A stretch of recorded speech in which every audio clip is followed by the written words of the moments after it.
Bismillahirrahmanirrahim. Assalamualaikum warahmatullahi wabarakatuh. Yang terhormat Bapak Kepala SMA Negeri 2 Sumeneb, yang saya hormati Bapak Wakasek Kurikulum, yang saya hormati Bapak Wakasek Sarana dan Prasarana, serta Bapak Ibu Guru SMA Negeri 2 Sumeneb yang berbahagia. Pertama-tama marilah kita memanjatkan puji syukur kehadirat Allah Subhanahu wa taala karena berkat limpahan rahmat dan karunia-Nya sehingga pada pagi hari ini kita dapat berkumpul bersama dalam acara diseminasi aksi nyata modul 1.4 program pendidikan guru penggerak dengan tema budaya positif. Sholawat dan salam semoga tetap tercurah limpahkan kepada junjungan kita Nabi besar Muhammad Sallallahu Alaihi Wasallam, kepada seluruh keluarga dan para sahabatnya, serta kepada seluruh umatnya yang insya Allah kita semua termasuk di dalamnya. Amin, Allahumma amin. Mengawali acara pada pagi hari ini, marilah kita buka acara ini dengan pembacaan basmalah. Bismillahirrahmanirrahim. Acara yang kedua adalah sambutan dari Bapak Kepala SMA Negeri 2 Sumeneb yang dalam hal ini akan diwakili oleh Bapak Firdausi selaku Wakasek Kurikulum. Kepada yang terhormat Bapak Firdausi disilahkan. Assalamualaikum warahmatullahi wabarakatuh. Alhamdulillahirabbil alamin. Allahumma shalli wa sallim ala sayyidina Muhammadin sahibil busyra. Salatan tubashshiruna biha wa ahlana wa auladana wa jami'a masyayikhina wa muallimina wa talabatana wa talibatina min yaumina hadza ila yaumil akhirah.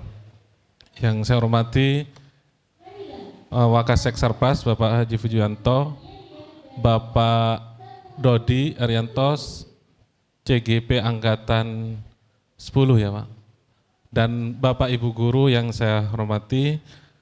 Pertama-tama kita panjatkan puji syukur kehadirat Allah yang telah melimpahkan nikmat iman dan Islam serta keselamatan bagi kita semua. Yang kedua, sholawat serta salam semoga tetap tercurah limpahkan kepada junjungan Nabi besar Muhammad SAW. Dengan bacaan sholawat kita diberi keselamatan dan kebahagiaan. Syukur-syukur kebahagiaan di dunia dan di akhirat. Karena di KHD saja filosofinya itu sudah mengacu ke keselamatan dan kebahagiaan. Intinya itu ikut CGP, selamat dan bahagia. Apalagi waktu lokakarya itu lebih bahagia lagi nanti. Makanya Bapak Ibu yang belum segera ikut PGP. Kalau orangnya disebut CGP, kalau programnya namanya PGP, program pendidikan guru penggerak. Nah, dalam kesempatan ini kami mengucapkan apresiasi yang sangat luar biasa ke Pak Dodi, salah satu guru yang menjadi CGP Angkatan 9, yang tentunya salah satu guru yang luar biasa, bukan biasa di luar tahu. Pak Dodi tapi biasa di luar, sering di sekolah. Bermalam di sekolah, dan tentunya beliau itu guru yang luar biasa dan hebat, terutama di bidang IT-nya, dan lebih-lebih mengikuti pendidikan guru penggerak. Semoga banyak perubahan ke Pak Dodi sendiri dan dapat mengimbaskan kepada Bapak Ibu guru dalam kesempatan ini dan memberi perubahan kepada sekolah. Nah, dari beberapa CGP itu melakukan aksi nyata kecil-kecil, nanti akan mengalami perubahan ke sekolah yang berdampak besar. Dari perubahan kecil-kecil jadi perubahan besar bagi sekolah. Dan kami ucapkan selamat kepada Pak Dodi mengikuti pendidikan guru penggerak Angkatan 10, semoga berjalan lancar dan memberi manfaat kepada sekolah kita, syukur-syukur kepada murid kita. Tujuan utama pendidikan kita itu muaranya adalah ke murid. Dan dalam kesempatan ini terkait dengan budaya positif, bagaimana Pak Dodi nanti menyampaikan terkait dengan budaya positif, salah satunya adalah restitusi. Bagaimana mengatasi murid yang bermasalah. Kalau paradigma zaman dulu, kalau guru menemukan murid yang melanggar aturan itu langsung dimarahi, langsung diberondong dengan dimarahi. Kalau sekarang sudah paradigmanya berbeda-beda, sudah berubah. Begitu Bapak Ibu. Jadi kalau nanti ada hal-hal yang masih belum paham bisa ditanyakan ke Pak Dodi nanti. Mungkin itu saja, semoga ini berjalan dengan lancar dan memberi manfaat. Kurang lebihnya mohon maaf. Terima kasih. Assalamualaikum warahmatullahi wabarakatuh. Acara yang berikutnya adalah sambutan dari Bapak Wakasek Sarana dan Prasarana, dalam hal ini Bapak Haji Fujianto. Beliau ini adalah pengajar praktik di Angkatan 10 dan juga alumni CGP Angkatan 5. Begitu ya Pak ya. Kepada yang terhormat Bapak Haji Fujianto disilahkan. Assalamualaikum warahmatullahi wabarakatuh. Bismillahirrahmanirrahim. Alhamdulillahirrabbilalamin wa ba'du. Saya diminta untuk sambutan atas nama Sarpras barusan. Sarana dan prasarananya sudah lengkap Pak Dodi.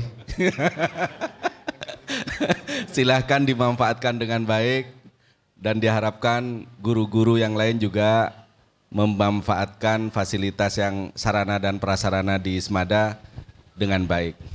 Bapak Ibu, yang pertama saya ucapkan selamat dulu ke Pak Dodi.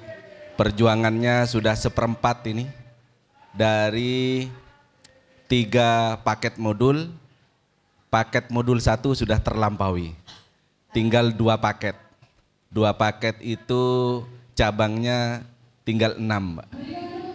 Karena 6 maki pun mareh.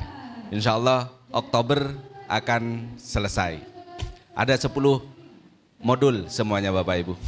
Modul 1.1 itu sampai 1.4. Modul 2, modul 2.1 sampai 2.3. Ini ke Bu Sofi ini. Ini persiapan yang angkatan 11 ini. Modul 3.1 sampai 3.3.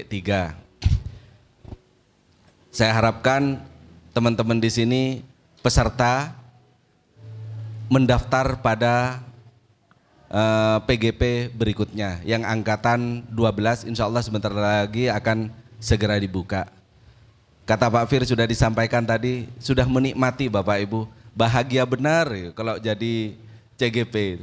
Ini Bu Aci sudah menikmati, yang paling enak itu pada saat loka katanya Pak Fir. Kalau di loka Pak Dodi ini lawan pas lemar ini. Karena lumayan, makanya Bapak Ibu diharapkan kita di sana mendapatkan ilmu yang luar biasa, seakan-akan pikiran kita itu dicuci. Bagaimana supaya pikiran itu selalu kata KHD murid, murid dan murid. Ada 3 kata ini yang Bapak Ibu yang selalu kita pikirkan, murid, murid dan murid. Itu berbeda dengan Rasulullah ketika selalu berpesan sebelum beliau wafat, ummati, ummati, ummati, umatku sampai 3 kali. Kalau kita murid, murid, murid. Dulu Bapak Ibu, saya masih di awal-awal Semada, sebelum ikut CGP, masih berpikiran ngajar sambil bisnis Bapak Ibu. Malah bisnisnya lebih banyak dipikirkan ketimbang ngajarnya. Ini pengakuan jujur. Setelah ikut CGP, loh ini saya kok kelihatannya tersesat di jalan yang abu-abu. Akhirnya saya kembali ke hitoh. Sekarang banyak memikirkan murid, murid dan murid. Paling tidak saya dalam sholat saya, setelah sholat saya berdoa, Allahumma rzuqna wa auladana wa talamidana, dan menyebut murid-murid itu. Ya Allah, berikanlah kami rizki kepada kami, anak-anak kami, dan murid-murid kami, termasuk orang yang ahli ilmu. Itu. Semoga Bapak Ibu di CGP berikutnya, ini ada Pak Asmat, Pak Fatah, Pak Tola, ini Pak Dani insya Allah sudah siap dengan Pak Anas. Apalagi Bu Diah dengan Bu Kam. Wih, ini sudah tinggal menunggu saat insya Allah. Ya, itu anggaplah pengalaman waktu saya menjadi CGP dan saat ini menjadi PP, dan mohon doa teman-teman, mudah-mudahan Pak Dodi ini nanti Pak Fir dan Pak Bu Boci selesai PP langsung selesai CGP langsung bergerak ke PP. Sebenarnya bedanya cuma tipis kalau honornya, cuma beda 01 cuma dengan CGP.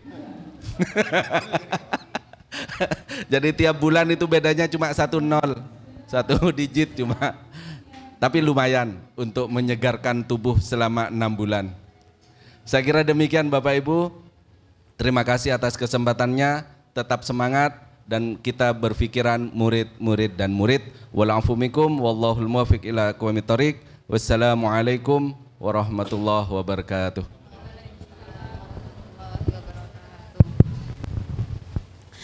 Memasuki acara inti, yaitu pemaparan materi dari Bapak Dodi Yanuar selaku CGP Angkatan 10.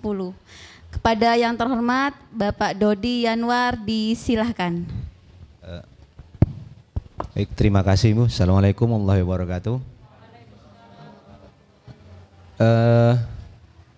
Ini sebagian dari apa yang harus diselesaikan atau dilakukan oleh seorang CGP yang ikut PGP. Jadi kali ini temanya adalah budaya positif. Semoga apa yang saya sampaikan memberikan pemahaman baru, menambah ilmu kita, dan tentunya akan sangat diharapkan hingga ilmu itu tadi bisa kita implementasikan terhadap murid dan sekolah kita. Bismillahirrahmanirrahim. Saya pindah ke sini aja ya. Baik, secara umum saya akan menggambarkan tentang saya dulu, atau bagaimana biasanya saya memperlakukan murid dan kelas saya. Kemudian baru akan menapak tentang budaya positif itu sendiri. Kemudian nanti akan diakhiri dengan setelah saya memahami budaya positif seperti apa, setelah saya mencoba menerapkan beberapa teori di budaya positif, nanti saya juga akan menyampaikan dampaknya. Baik, tentang saya mungkin kalau nama semua sudah tidak perlu berkenalan lagi ya. Hore, saya Dodi Yanuar Arianto.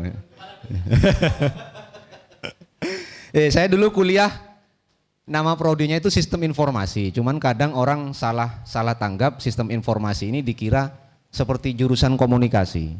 Jadi ini sama ya, ada prodi sistem informasi, ada manajemen informasi, ada teknik komputer. Jadi semuanya bisa dikatakan sama, walaupun beda kompetensi sedikit.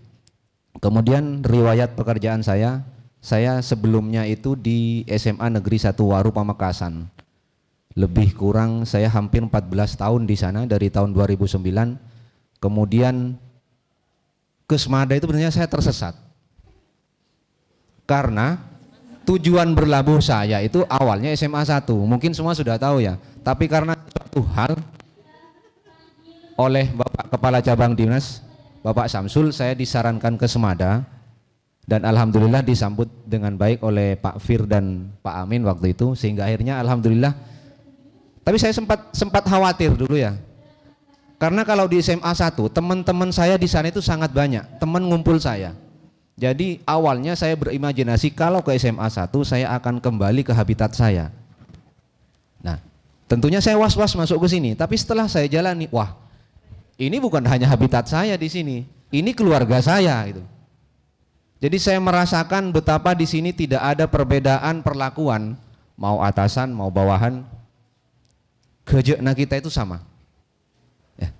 Baik, kemudian riwayat organisasi ya, tak perlu banyak-banyak. Organisasi itu untuk di dalam hal guru, dalam konteks guru saya tergabung di MGMP Informatika, yang gurunya ada 2. PGRI saya ikut karena hanya sebagai anggota Pak Ji, bukan pengurus. Di IG saya juga ikut. Kemudian organisasi di luar sekolah itu ini ya nggak banyak, cuman tidak saya tuliskan semua. Jadi saya ada tergabung di Sumeneb Tempo dulu, Laskar Hijau, Sahabat Alam, Gus Durian Peduli, World Clean Up Day, dan Gerakan Sumeneb Berpori. Ini agenda pertama. Biasanya saya di kelas terhadap murid atau bagaimana saya memperlakukan kelas. Jadi kita saksikan video biar saya tidak perlu ngomong sepanjang acara.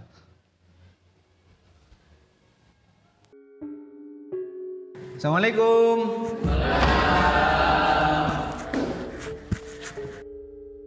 Selamat siang anak-anak. Ini pertemuan pertama kita ya. Jadi kita perkenalan dulu. Nama Bapak, nama lengkap ya, nama lengkap Dodi Yanuar Arianto. Biasa dipanggil Pak Dodi. Tahu Bapak ngajar apa? Ada yang tahu? Waktu MPLS tidak ada yang mengenalkan tentang nama Bapak? Tidak ada? Waduh, Bapak berarti bukan orang terkenal nih ya. Bapak ngajar mata pelajaran informatika. Informatika ini mata pelajaran baru pada kurikulum Merdeka. Apakah jadi Bapak yakin ya waktu SMP kalian sama sekali tidak dapat pelajaran ini, betul enggak? Ya. Jadi di masa SMA ini sebenarnya kalau kurikulum merdekanya dari SMP berarti SMP dapat. Tapi karena kalian di waktu SMP itu masih kurikulum yang lama, belum ada informatika, maka mapel ini akan menjadi mapel yang benar-benar baru buat kalian. Jadi di sini Bapak tentu akan berusaha semaksimal mungkin. 1, membuat tujuan pembelajaran yang tidak terlalu berat. Karena apa? Karena kalian kan belum punya bekal sama sekali. Terus kedua, Bapak akan memaksimalkan waktu yang Bapak punya untuk melayani kalian walaupun itu di luar jam pelajaran. Termasuk di hari Sabtu dan hari Minggu Bapak akan sediakan waktu untuk menambah jam praktikum jika ada materi-materi tertentu yang nanti kalian tidak bisa mengerti.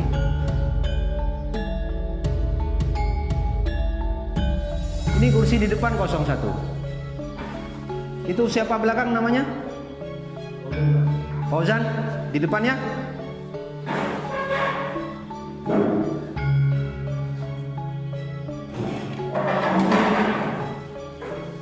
Baik, kita pertemuan pertama ini tidak akan membahas tentang materi dulu ya.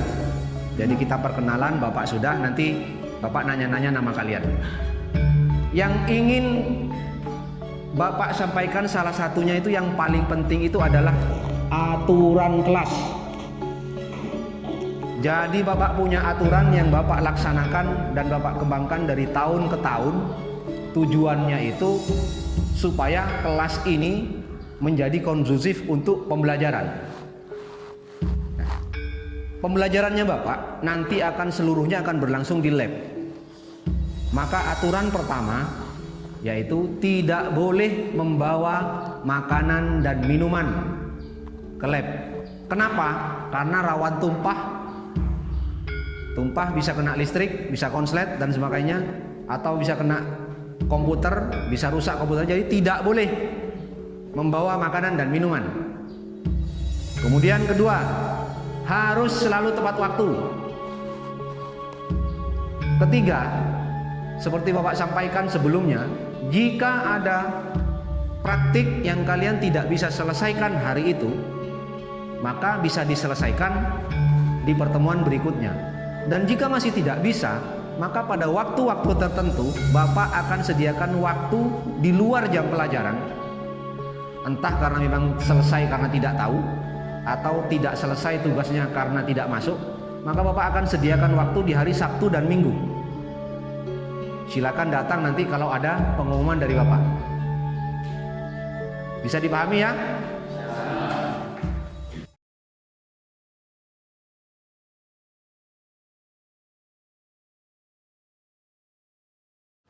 Baik, tadi sekilas tentang bagaimana biasanya saya di kelas. Biasanya saya di kelas itu ternyata nanti akan berubah setelah saya mendapatkan pemahaman-pemahaman baru pada materi budaya positif ini.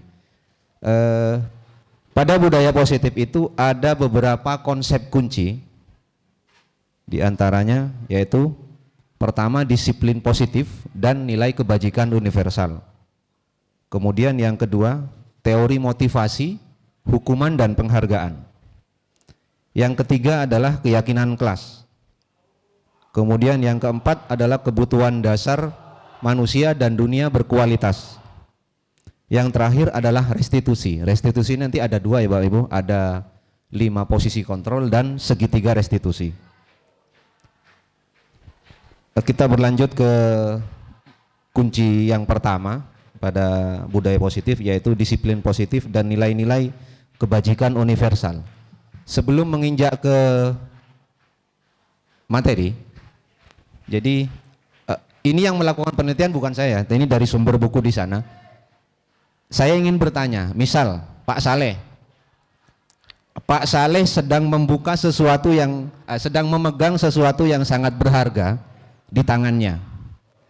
Kemudian Pak Edi ingin tahu yang dipegang Pak Saleh ini apa. Pak Saleh jelas tahu bahwa yang dia genggam adalah barang yang sangat berharga. Pak Edi ingin tahu Pak Saleh. Entah gimana caranya, entah nyacai, entah maksa, terserah Pak Edi kan Pak Saleh. Nah, kira-kira Pak Saleh bersedia membuka genggamannya enggak? Ini adalah sangat berharga dan rahasia. Tidak. Kalau misalkan yang mau minta dibukakan itu adalah Bu Penny, Pak Saleh, tetap tidak bisa. Istri tidak boleh tahu rahasia suami ya. Oke. Dari contoh kecil ini, maka ada pertanyaan lanjutan. Siapakah yang sebenarnya memegang kontrol atas buka tutupnya genggaman tangan Pak Saleh? Apakah orang yang membujuk Pak Edi, istrinya Bu Penny, atau Pak Saleh yang menentukan? Pak Saleh ya. Jadi di sini bisa kita ketahui bersama bahwa itu namanya kontrol diri. Kita mau ngapain, mau apapun, itu kontrolnya ada pada diri kita sendiri. Termasuk kita mau berdisiplin, kita mau jadi orang baik, mau bersikap apapun, itu kontrolnya ada pada diri sendiri.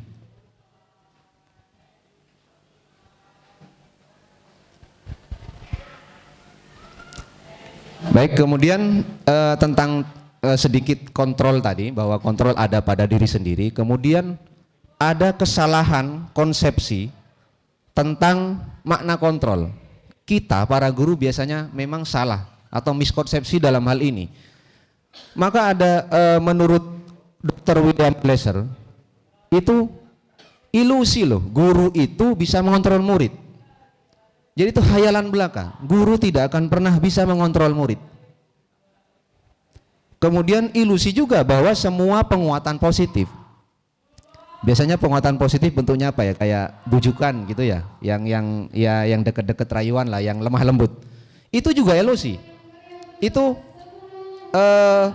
kemudian bahwa kritik itu justru biasanya kita dalam konteks tertentu, kritik akan membuat orang harusnya menerima dan evaluasi diri. Tapi dalam konteks pendidikan pada murid, dalam konteks tertentu, bahwa kritik itu justru akan membuat murid merasa bersalah. Dia akan merasa turun mentalnya. Kemudian ilusi juga bahwa orang dewasa itu punya hak untuk memaksa yang umurnya di bawahnya atau yang kecil, anak kecil. Ini juga sesuai dengan konteks guru seringkali memaksa murid, entah dengan bahasa yang kasar atau bahasa yang halus. Maksa itu kan banyak, bisa saja redaksinya memilih minta tolong, tapi minta tolong saya enggak. Ya kan maksa juga, cuma redaksinya aja minta tolong.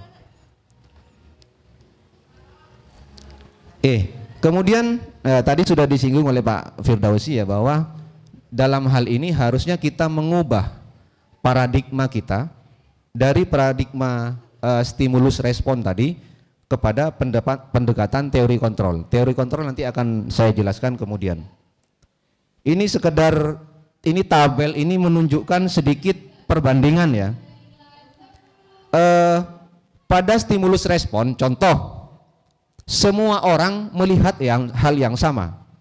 Tapi menurut teori kontrol tidak. Setiap orang itu punya gambarannya masing-masing. Dia punya imaji berdasarkan sudut pandangnya masing-masing. Jadi menurut kita benar, menurut orang lain belum tentu benar. Tergantung orang lain melihat sudut pandangnya dari mana, kita melihat dari mana. Kemudian bisa saya ambil contoh juga, model berpikir menang kalah. Jadi pada paradigma stimulus respon, kalau ada yang menang pasti ada yang kalah. Kalau ada yang kalah pasti ada yang menang. Tapi dalam teori kontrol tidak. Kita akan berusaha mencapai solusi supaya dua-duanya menang. Karena ini bukan pertandingan. Tapi ini adalah pendidikan di mana kita akan selalu diajak untuk berpihak pada murid. Kita diajak dalam materi ini, kita diajak untuk menanamkan disiplin positif pada murid.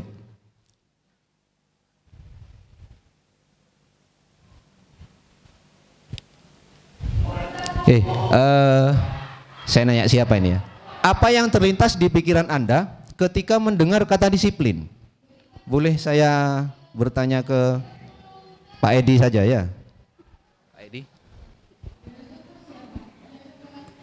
Kalau saya pribadi disiplin kepada tegas, tepat waktu. Baik, menurut Pak Edi disiplin itu tegas dan tepat waktu ya Pak ya? Bukan mau menambahkan? Melakukan semuanya secara teratur dan mengikuti peraturan yang ada. Baik, terima kasih Bapak Edi dan Bukam sudah cukup mewakili ya. Jadi menurut Pak Edi disiplin waktu ya. Terus menurut Bukam taat peraturan ya. Nah, tapi berarti benar loh isi buku ini, isi CGP ini, bahwa dalam budaya kita definisi atau makna disiplin ini seperti yang diucapkan oleh Bukam dan Pak Edi. Dan ternyata itu makna disiplin yang salah. Tapi ya kita sudah terbiasa begitu. Kita sudah biasa di otak kita memaknai disiplin seperti yang tadi. Saya pun juga begitu, Bu. Bahwa bagi saya disiplin itu adalah datang tepat waktu. Kemudian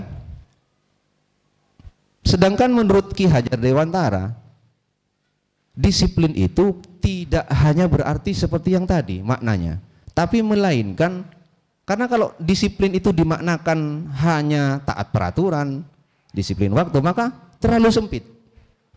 Definisi disiplin menjadi sempit. Sementara menurut Ki Hajar Dewantara, disiplin itu adalah disiplin diri di mana memiliki motivasi internal.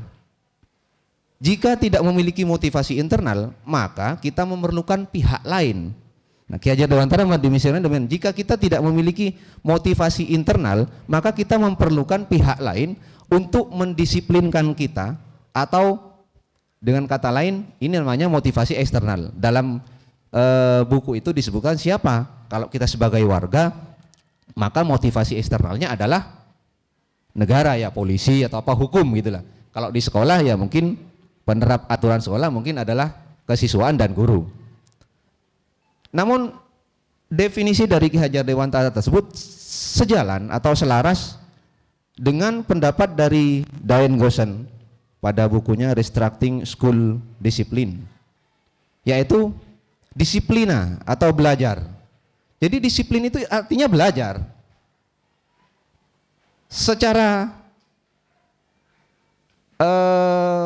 hakikat, kok lari ke hakikat, saya lari ya, nggak dari filosofi saja. Belajar itu berarti kita menjadi pengikut. Pengikutnya siapa? Ya guru, bisa kiai, karena kita belajar kan, namanya belajar ya butuh guru. Cuman di zaman modern belajar kadang tidak perlu guru, YouTube saja gurunya. Jadi gurunya tidak harus orang. Nah, kemudian karena kita menjadi pengikut, pasti di dalam sanubari ini tentu akan diikuti dengan alasan. Kita itu akan paham betul alasan kenapa kita menjadi pengikut atau kenapa kita belajar. Nah, ini sejalan dengan definisi dari Ki Hajar Dewantara bahwa disiplin itu adalah motivasi internal atau intrinsik.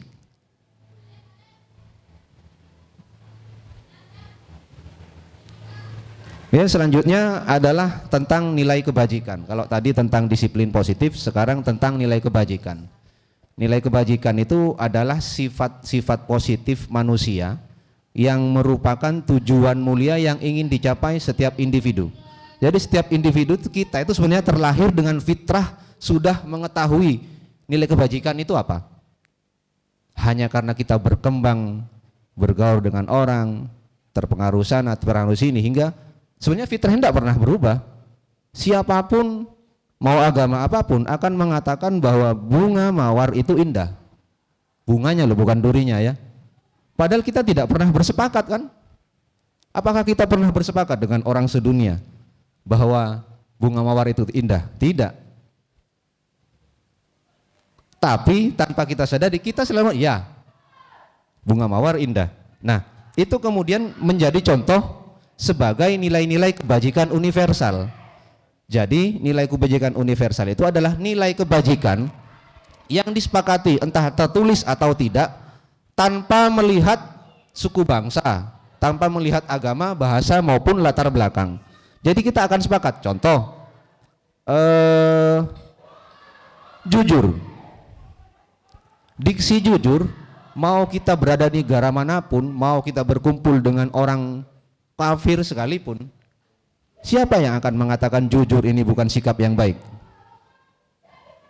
Baik tetap. Jadi inilah yang salah satu contoh nilai kebajikan universal.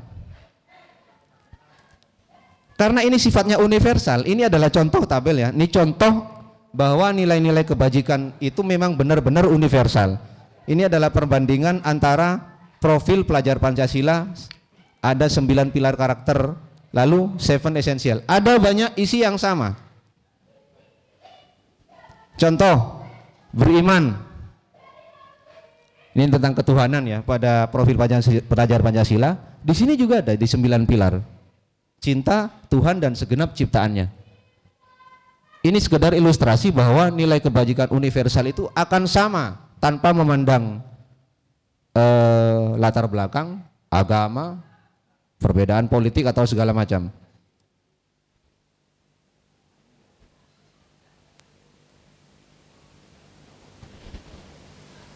Baik, jadi pada bagian disiplin positif dan nilai-nilai kebajikan universal ini kesimpulannya lebih kurang bahwa tujuan dari disiplin positif itu adalah menanamkan motivasi pada murid-murid untuk menjadi orang yang mereka inginkan, bukan menjadi yang kita inginkan.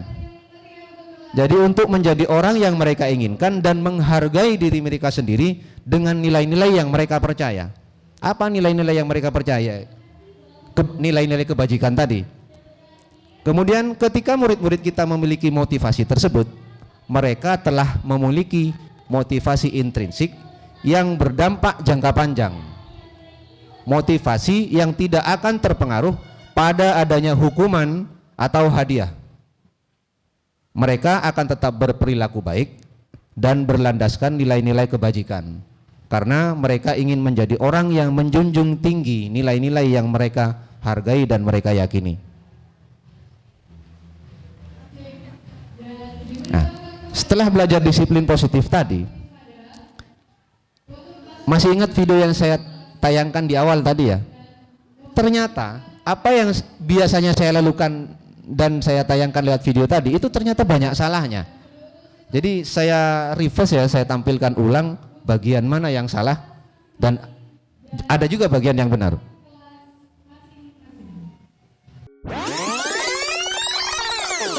Jadi di sini Bapak tentu akan berusaha semaksimal mungkin. Satu, membuat tujuan pembelajaran yang tidak terlalu berat. Karena apa? Karena kalian kan belum punya bekal sama sekali.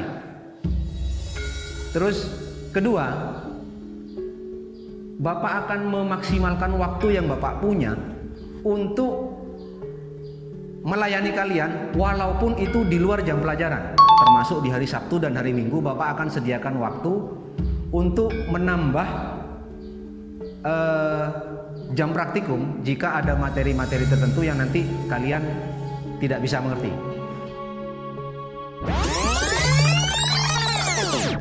Aturan kelas. Jadi Bapak punya aturan yang Bapak laksanakan dan Bapak kembangkan dari tahun ke tahun.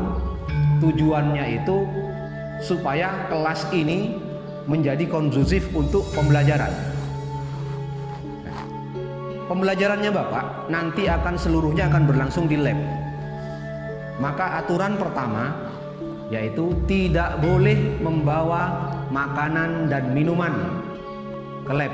Kenapa? Karena rawan tumpah bisa kena listrik, bisa konslet dan sebagainya, atau bisa kena komputer, bisa rusak komputer. Jadi tidak boleh membawa makanan dan minuman. Kemudian kedua, harus selalu tepat waktu. Ketiga, seperti Bapak sampaikan sebelumnya, jika ada praktik yang kalian tidak bisa selesaikan hari itu, maka bisa diselesaikan di pertemuan berikutnya. Dan jika masih tidak bisa, maka pada waktu-waktu tertentu Bapak akan sediakan waktu di luar jam pelajaran. Entah karena memang selesai karena tidak tahu, atau tidak selesai tugasnya karena tidak masuk, maka Bapak akan sediakan waktu di hari Sabtu dan Minggu. Silakan datang nanti kalau ada pengumuman dari Bapak. Bisa dipahami ya?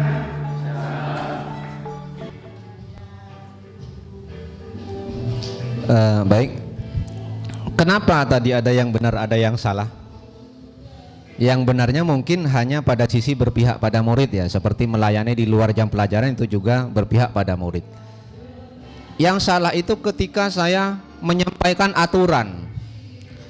Maka dalam konsep budaya positif, aturan itu tidak perlu ada. Jadi tidak perlu ada yang namanya peraturan.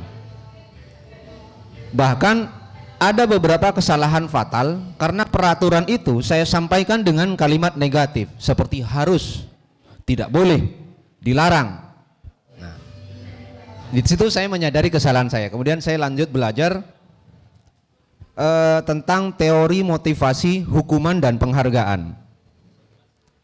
Menurut Diane Goshen lagi, ada 3 motivasi perilaku manusia. Yang pertama yaitu untuk menghindari ketidaknyamanan atau menghindari hukuman. Jadi kalau terlambat takok yokom tim tatib. Kemudian kedua, untuk mendapatkan imbalan atau penghargaan dari orang lain. Yang terakhir yaitu untuk menjadi orang yang mereka inginkan dan menghargai diri sendiri dengan nilai yang mereka percaya.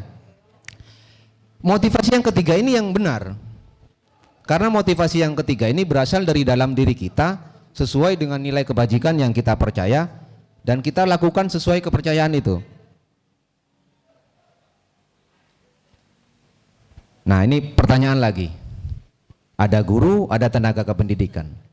Sebagai seorang guru, saat Anda hadir mengajar di kelas tepat waktu, motivasi apa yang mendasari tindakan Anda? Mungkin Pak Fatah bisa sedikit memberikan.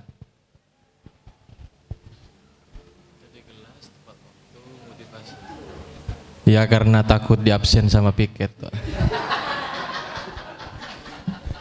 Terima kasih Pak Fatah. Ini antara jawaban jujur atau gimmick untuk menyenangkan saya, karena kalau jawabannya begitu nanti saya jadi senang itu melanjutkan teorinya. Kemudian tenaga kependidikan.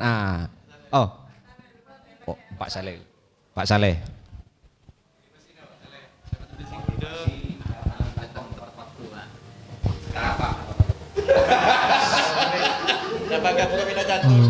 Karena memang sudah terbiasa disiplin mungkin. Sudah terbiasa tepat waktu Pak ya. Saya yakin dua jawaban ini ada yang jawab jujur, ada yang ya biar sesuai dengan kelanjutan teori nanti. Baik, lanjut lagi pertanyaan berikutnya. Apakah Anda datang tepat waktu karena tidak ingin ditegur oleh atasan? Nah, tadi mungkin ini akan tersambung dengan jawaban Pak Fata ya. Biar tidak di absen wicket. Ini sama saja kan ya? Takut ditegur Bapak Karman ya kalau terlambat.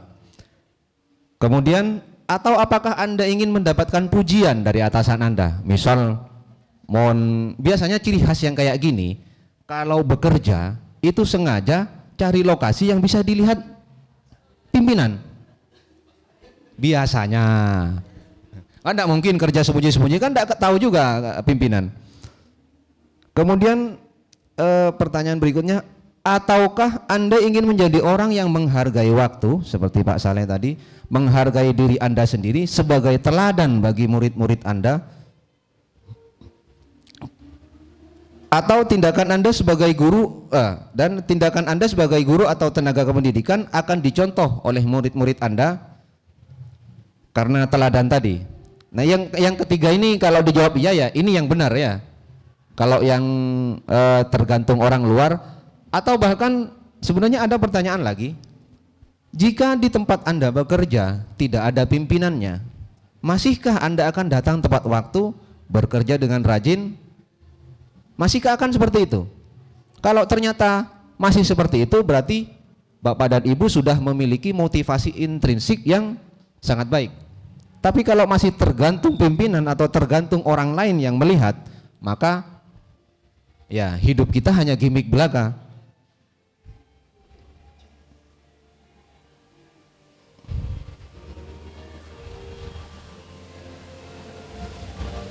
Oh iya, ada yang kelewat satu. Atau ini ada tiga tadi ya pertanyaan. Atau bahkan kombinasi dari dua motivasi atau bahkan ketiga-tiganya. Nah, kalau memiliki ketiga-tiganya, itu berarti kita bunglon. Ya, pada saat tertentu dijawab, enggak, itu ya saya memang biasa datang tepat waktu, seperti Pak Saleh tadi. Kemudian jatuh waktu yang berbeda, berbicara dengan orang lain, bilangnya engkau tak nyaman. Nggak enak aja saya kata terlambat, nggak enak dirasani temen. Berarti kan ini eksternal motivasinya. Berarti kalau kita memiliki yang terakhir, berarti kita ini termasuk tipikal bunglon ya.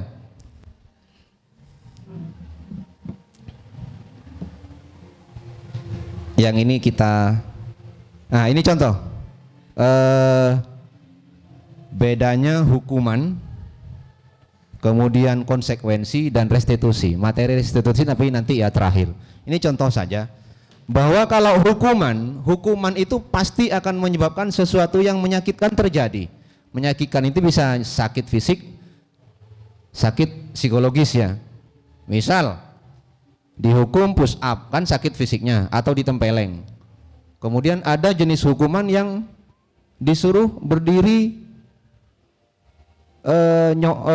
dengan di depan di tengah lapangan pada saat upacara, itu kan bikin malu. Anak yang bersangkutan malu kan, berarti dia tersakiti jiwanya. Tapi dalam konsekuensi itu tidak harus sesuatu yang menyakitkan, tapi harus ada yang terjadi. Contoh, siswa terlambat, kalau hukuman maka misal contoh hukumannya disuruh lari keliling lapangan, itu namanya hukuman. Kalau siswa terlambat lalu disuruh menulis, dia menulis saya tidak akan terlambat lagi sebanyak 10 kali, itu adalah konsekuensi. Tapi di restitusi nanti tidak seperti itu. Nanti ada pilihan. Pilihannya apa? Murid tentunya dengan obrolan sebelumnya ya, murid akan diajak untuk mengutarakan solusi dari kesalahannya sendiri. Itu nanti restitusi. Kemudian kita lanjut. Nah, ini sedikit kuis. Yang benar dapat OT-OT dari kantin paling selatan. Ya.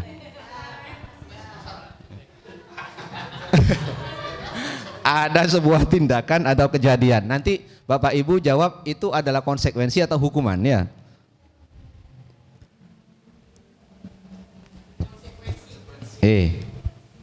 Konsekuensi TOT. Kemudian ada lagi hukuman ya. Baik, tidak perlu saya contohkan banyak ya karena biar tidak menyita waktu. Siapa tadi? Tadi bukam semua ya Bu? Yang jawab ya? Selamat Bu. Jadi saat kita berulang kali menjanjikan hadiah. Nah, ini dalam ini konteksnya ini sudah masuk ke materi penghargaan ya. Karena seringkali kan kita biasanya, ayo saya tahu, oleh nilai bonus. Dan itu saya pakai loh. Dan ternyata setelah belajar ini, waduh salah ya ternyata. Karena pemberian penghargaan hadiah ke murid itu efeknya jangka pendek. Semangat mereka ketika sudah dibiasakan, semangat mereka hanya akan muncul ketika kita iming-imingi hadiah. Jadi efeknya jangka pendek. Memang di awal mereka tentu akan bersemangat karena ingin dapat hadiah. Tapi kan motivasinya eksternal. Karena ingin dapat hadiah. Karena motivasi eksternal, maka semangat tadi tidak akan bertahan lama. Tanpa hadiah semangatnya hilang. Jadi contoh, saat kita berulang kali menjanjikan hadiah kepada anak agar berperilaku bertanggung jawab atau kepada seorang murid agar mempelajari sesuatu yang baru atau kepada seorang karyawan agar melakukan pekerjaan yang berkualitas, itu sama saja kita sedang berasumsi bahwa mereka tidak dapat melakukannya atau mereka tidak akan memilih untuk melakukannya. Jadi kalau kita ngiming-ngiming hadiah itu sama saja kita berasumsi bahwa karyawan atau murid itu tidak bersedia atau tidak mau melakukannya. Sebenarnya ini banyak contoh ya, cuman kalau contohnya karena contoh yang saya miliki itu ada banyak pada Pak Saleh. Cuman kalau saya utarakan kan takut.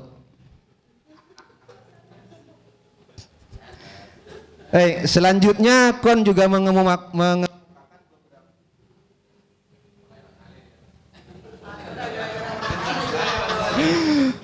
beberapa pernyataan ya sebelumnya sudah saya singgung bahwa penghargaan atau hadiah itu efeknya jangka pendek, tidak efektif.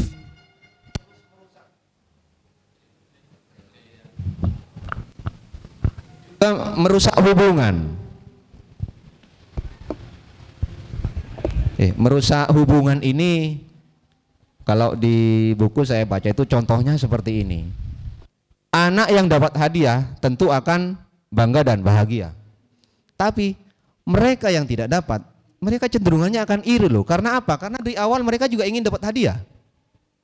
Tapi karena tidak berhasil, dia tidak dapat hadiah, yang berhasil yang dapat hadiah. Maka anak yang tidak dapat hadiah itu akan iri. Nah, iri ini bisa menyebabkan hubungan murid dengan murid yang lainnya akan terganggu. Kemudian penghargaan juga mengurangi ketepatan, bahkan penghargaan menurunkan kualitas dan mematikan kreativitas. Karena ketika anak berpikir diawali dengan semangat hadiah, maka dia yang dipikirannya yang penting selesai atau yang penting memenuhi syarat pemberi hadiah. Kreativitas hilang di situ. Misalkan tantangannya adalah siapa yang bisa menyelesaikan ini sebelum 10 menit. Maka yang dikejar adalah mengerjakan yang benar sebelum 10 menit. Jadi tidak akan ada pengembangan kreativitas yang lain. Hanya ngejar waktunya saja. Demi apa? Demi hadiah atau penghargaan.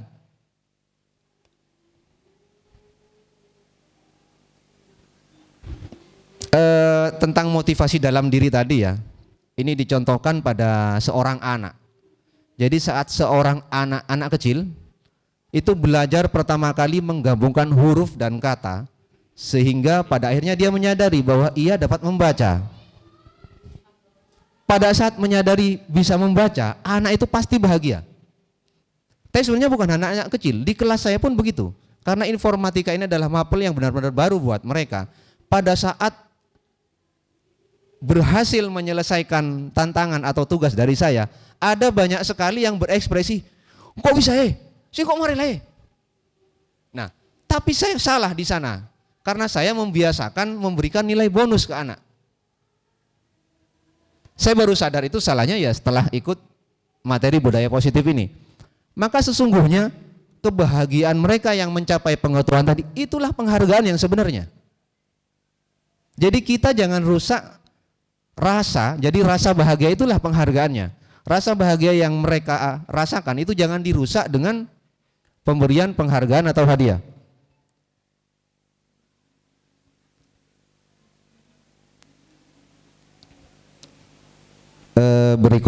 Materi berikutnya itu tentang keyakinan kelas.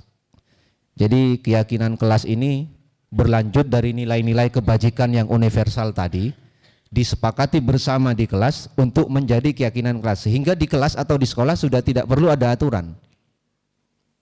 Karena kenapa? Keyakinan kelas ini nanti disusun juga awalnya dari aturan. Karena kita kan dimulai dengan memiliki peraturan-peraturan. Nah, kita rubah peraturan-peraturan tadi menjadi keyakinan kelas.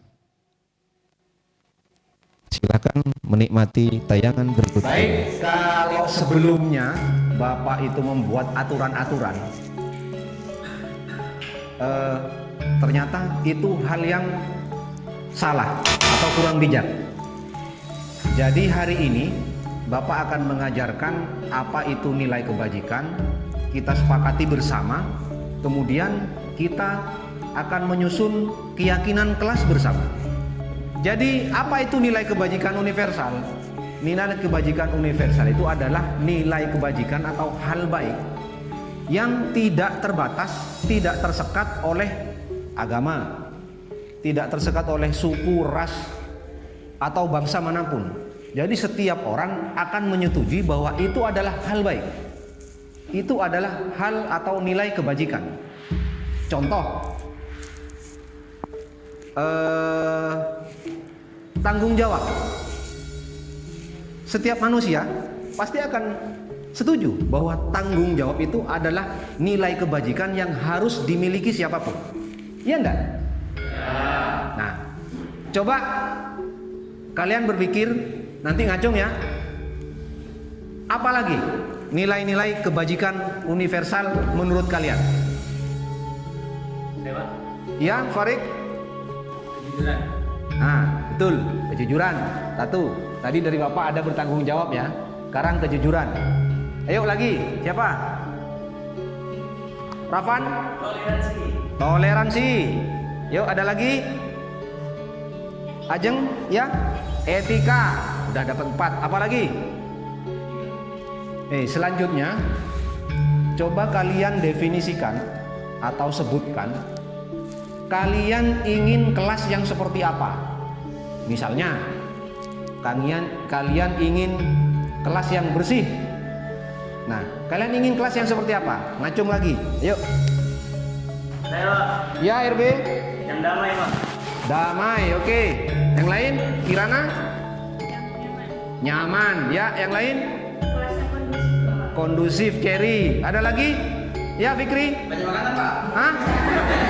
Banyak makanan? Oke.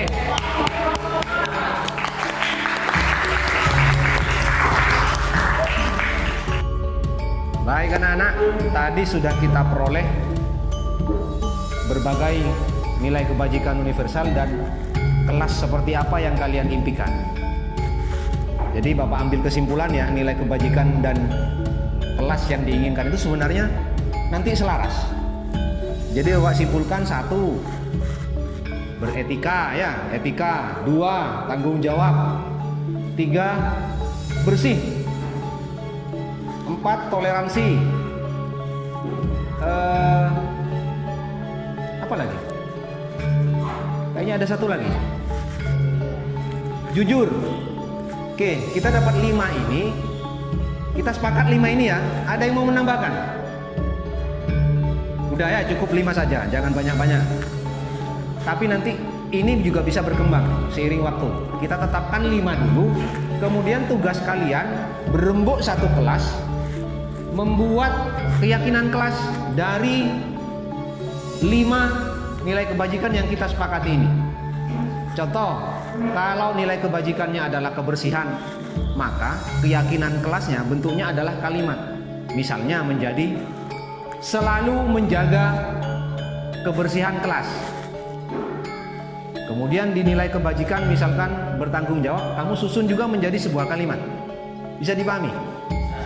Jadi silakan kalian berdiskusi, buat itu. Kalau sudah selesai draftnya silakan tunjukkan ke Bapak.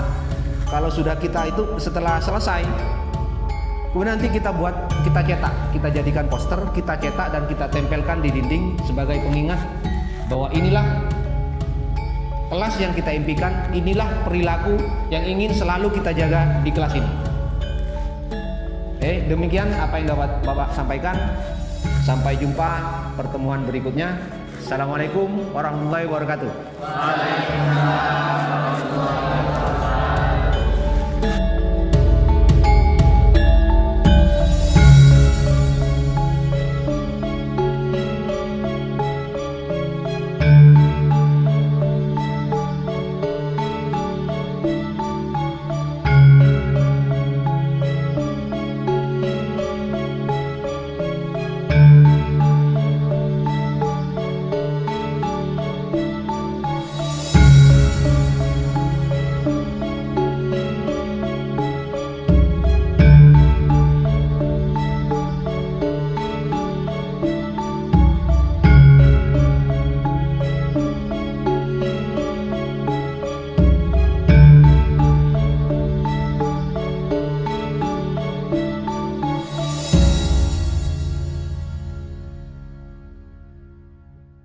Kami yakin kami bisa.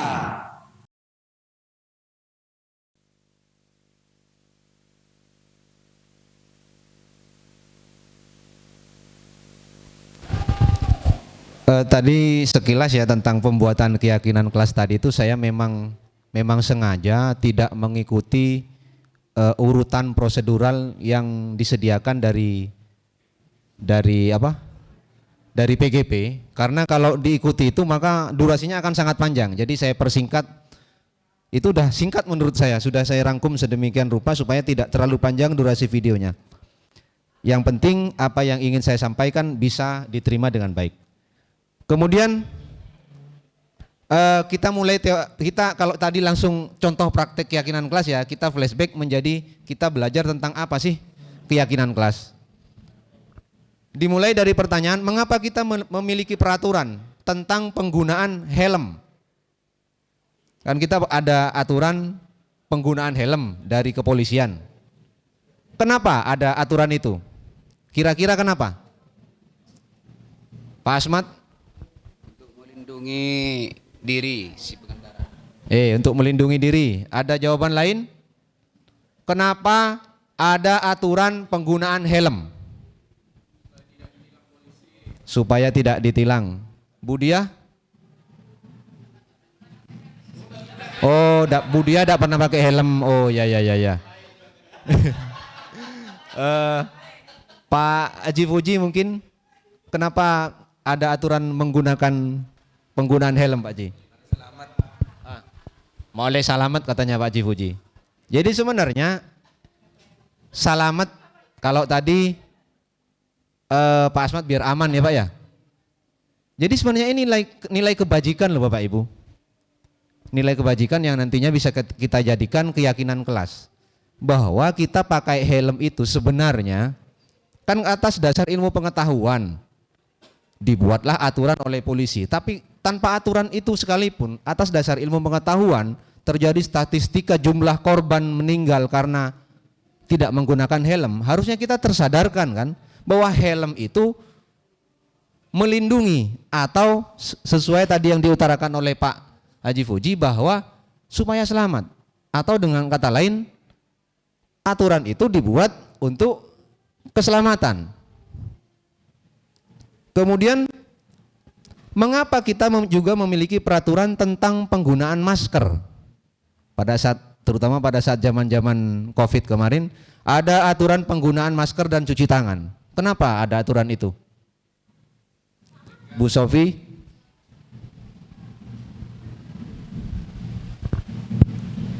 Karena ya memang sudah aturan kita harus menggunakan itu untuk menjaga keselamatan kita dan juga semuanya. Bu Sofi menjawab selamat. Ada jawaban lain? Kesehatan. Pak Dani? Dari?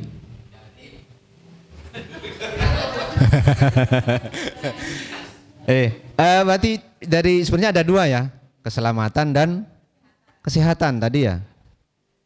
Ini kan belum ada loh materi ini, sebenarnya tidak pernah saya kasih kisi-kisinya. Ternyata jawabannya sama loh. Nah inilah yang disebut kebajikan universal. Kita itu semuanya sebenarnya memiliki fitrah yang sama tentang banyak hal di dunia ini. Jadi nilai-nilai keselamatan atau kesehatan inilah ya yang kita sebut keyakinan. Yaitu nilai-nilai kebajikan universal yang kita sepakati. Tertulis tidak tertulis kita sepakati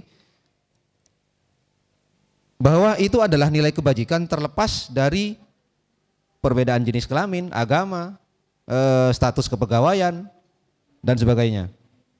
Nah ini sebenarnya prosedur pembentukan keyakinan kelas yang dianjurkan oleh buku, cuman tadi sudah saya sajikan di video, saya tidak mengikuti prosedur ini. Yang penting tujuan dan maksudnya sama.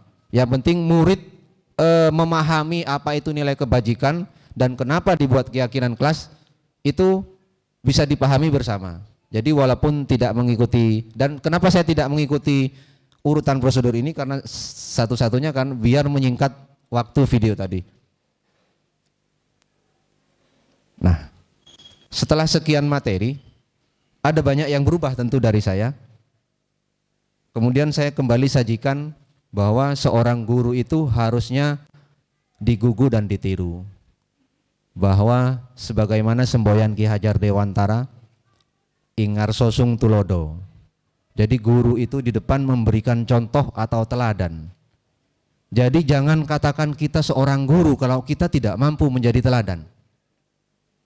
Baru kalau kita sudah mampu memberikan teladan, kita memberikan contoh yang baik pada murid, baru lanjutkan. Ing Maddeo Mangunkarso dan Tutwuri Handayani. Berikutnya silakan menikmati video tanpa iklan berikut ini.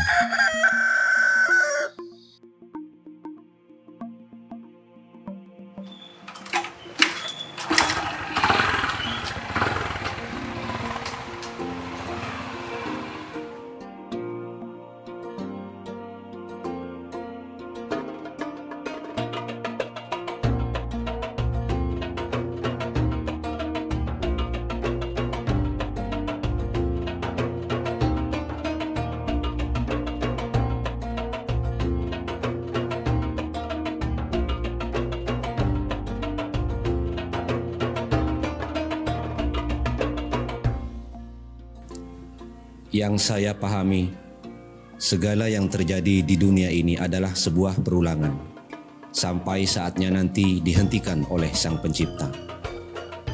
Seperti pagi ini, mengendarai motor dengan kekuatan 6 tenaga kuda, saya sedang berada dalam perulangan kosmos. Harapan menjadi bahan bakar, sehingga jiwa ini mampu terus tergerak, bergerak dan menggerakkan. Setiap hari dalam kesadaran, saya membangun harapan untuk diri, untuk murid, untuk sekolah, dan untuk pendidikan negeri tercinta Indonesia.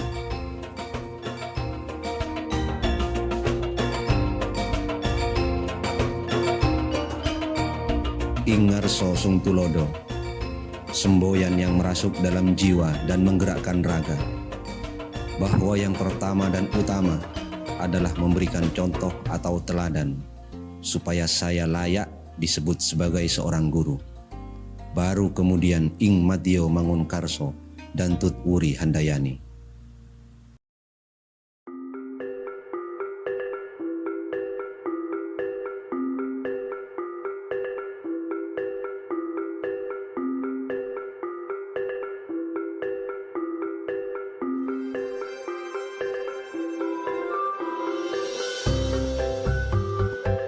Pagi. Pagi Bapak.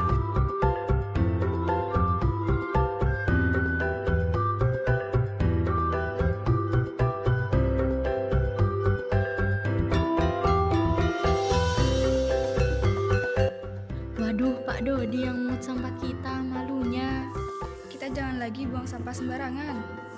Iya, lihat pungut. Harus gas.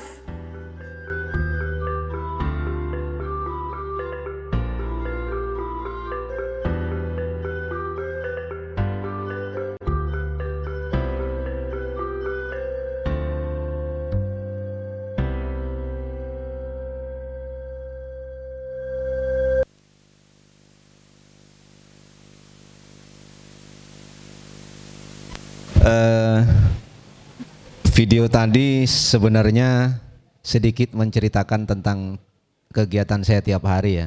Cuman di dalamnya saya isikan juga tentang program atau ya program lah aksi nyata yang saya lakukan sebelumnya. Dan itu di program itu yang utama itu adalah liput, lihat pungut untuk sampah, dan 3S atau 5S. Kenapa di dalam situ di video itu saya ada mencontohkan bagaimana saya membiasakan diri menyapa lebih dulu ke anak-anak. Tentunya kita berharap bahwa mereka merasakan, jiwa mereka merasakan betapa ramahnya Pak Dodi. Dan ya, tentu saja setiap guru ingin dianggap begitu oleh muridnya. Betapa ramahnya Pak Dodi sehingga semangat yang ada di jiwa saya itu tentu akan menular ke anak-anak. Nanti juga ada dampak dari semua yang saya lakukan ini. Dan juga liput.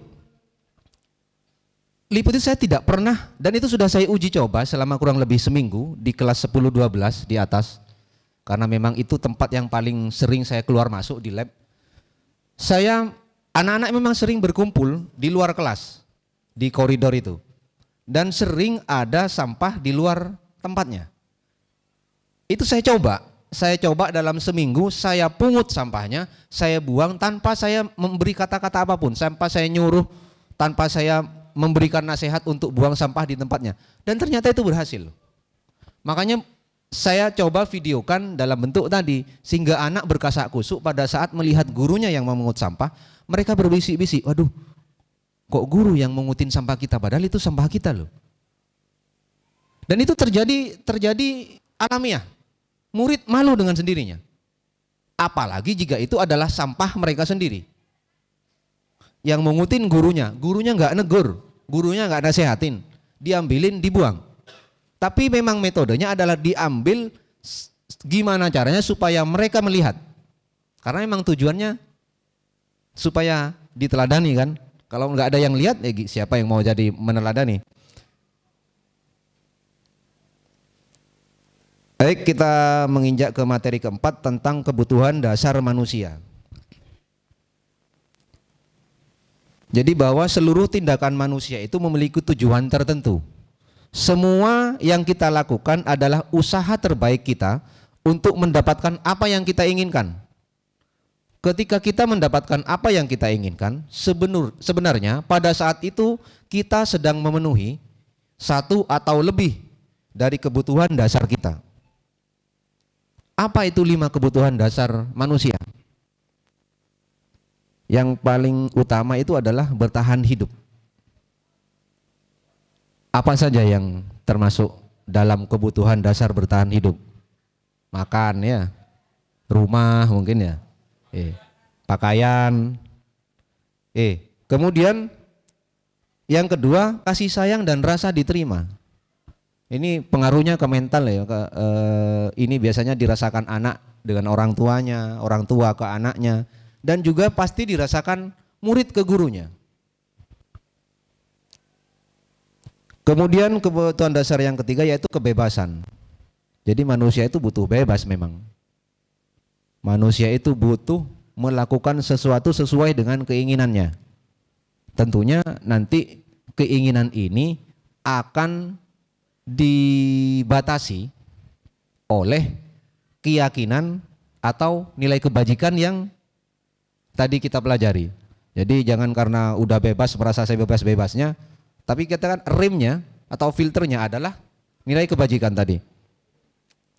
Kemudian kebutuhan dasar berikutnya adalah kesenangan. Ya, manusia butuh bahagia ya. Apa Pak Saleh? Sumber kebahagiaan Pak Saleh? Sumber kebahagiaan yang kesenangan yang paling utama Pak Saleh? Main catur ya Pak Saleh. Dan terakhir adalah penguasaan. Jadi penguasaan ini adalah pengakuan oleh orang lain bahwa kita bisa. Jadi itu masuk ke penguasaan. Oke, lanjut ke berikutnya. Ini adalah contoh studi kasus ya Bapak Ibu. Saya bacakan. Tahun ini Dimas genap berusia 17 tahun. Ia senang sekali ketika ayahnya mulai mengajarkan cara menyetir mobil.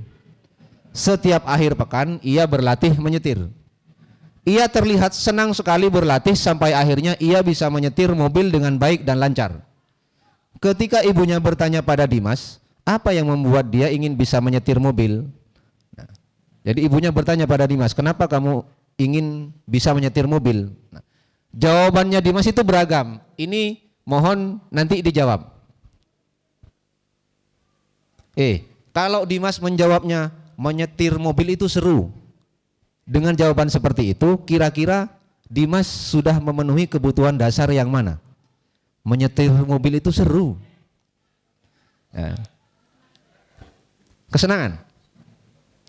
Kita buka jawabannya. Ya, kesenangan. Berarti dengan jawaban seperti itu Dimas sudah memenuhi kebutuhan dasar kesenangan. Kemudian jika jawaban Dimas, biar bisa jalan-jalan naik mobil sama teman-temanku.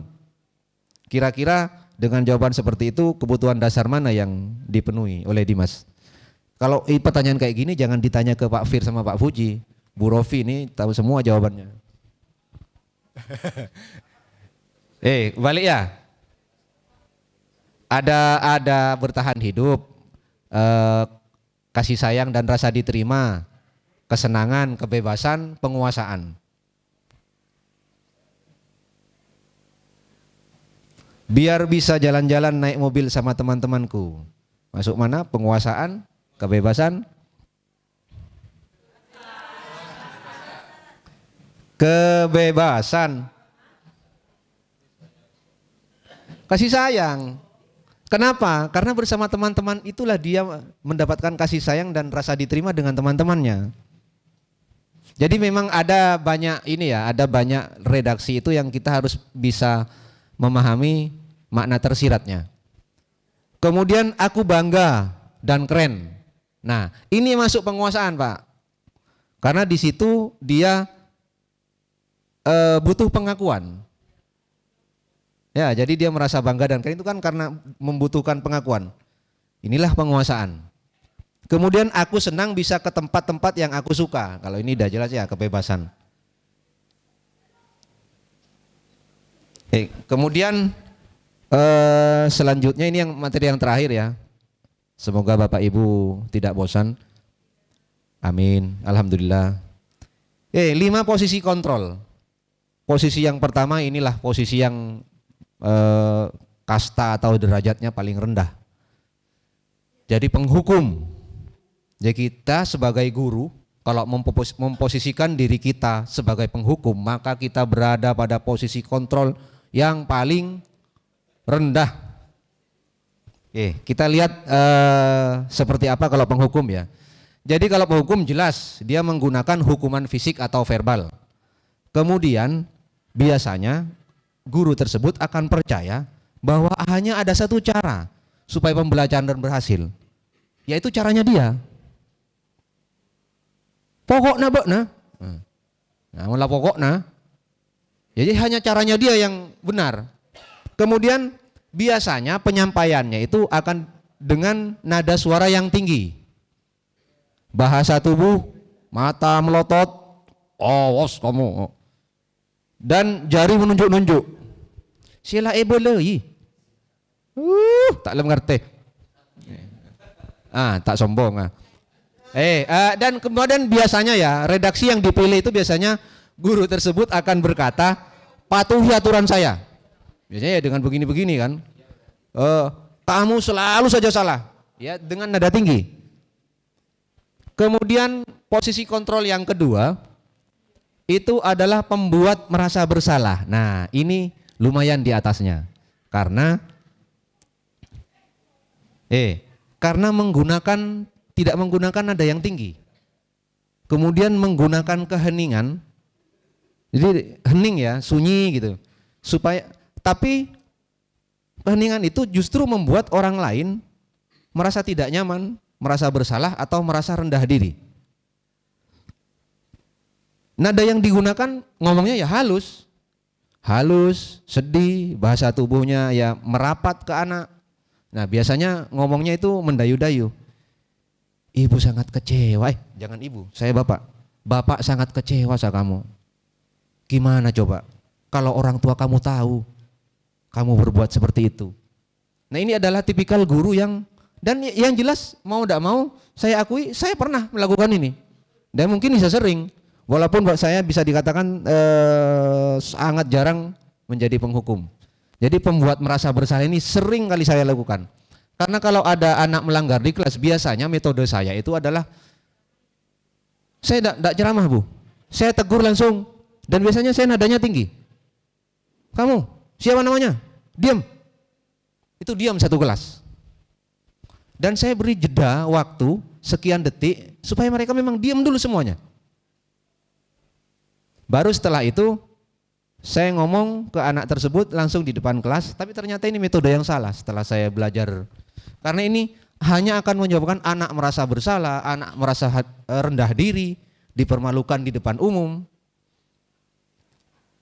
Kemudian posisi kontrol yang ketiga, nah ini yang masuk yang baik, teman.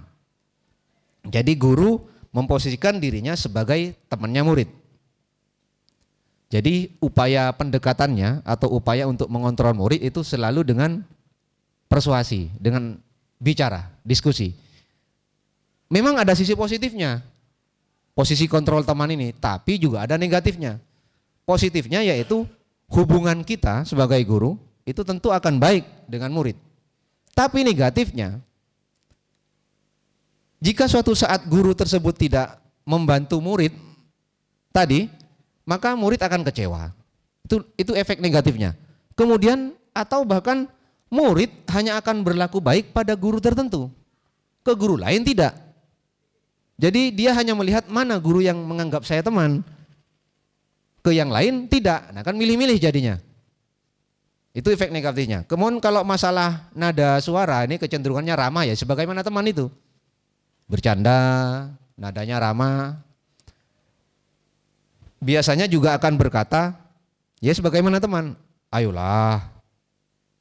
Atau, ayo marah kai ngai, lambuk kan pernah tolong sengkok. Nah, masa tidak ingat bantuan saya dulu. Nah itu ciri khasnya teman kayak gitu ya. Nah, ini setingkat di atas, di bawah sempurna. Setingkat di bawah posisi kontrol sempurna yaitu pemantau. Ciri khasnya pemantau itu adalah selalu berdasarkan peraturan-peraturan dan konsekuensi. Jadi biasanya akan mengandalkan catatan-catatan. Nada suaranya datar, dia tidak akan pernah menghardik pemantau. Bahasa tubuhnya juga formal, tidak akan menunjukkan gestur bahwa sedang emosi karena ada anak yang nakal dan sebagainya. Biasanya akan berkata selalu kembali ke peraturan. Peraturannya apa? Datar saja ngomongnya. Apa yang telah kamu lakukan? Sanksi atau konsekuensinya apa? Jadi larinya selalu ke aturan atau konsekuensi. Nah, yang diharapkan sebenarnya seorang guru itu mengambil posisi kontrol sebagai seorang manajer. Manajer itu kapan seorang guru bisa mencapai level posisi kontrol manajer? Ketika seorang guru sudah memiliki posisi dua-duanya ya. Guru sudah memiliki posisi kontrol teman dan pemantau sekaligus. Maka baru seorang guru bisa mencapai level manajer. Karena sudah tidak ada kata emosi di sini. Ngobrolnya enak.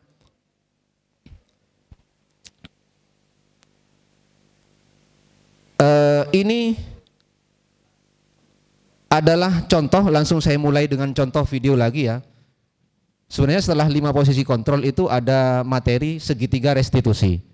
Tapi saya awali dengan contoh video restitusi. Jadi di mana ada murid membuat masalah, kemudian diselesaikan dengan langkah-langkah restitusi.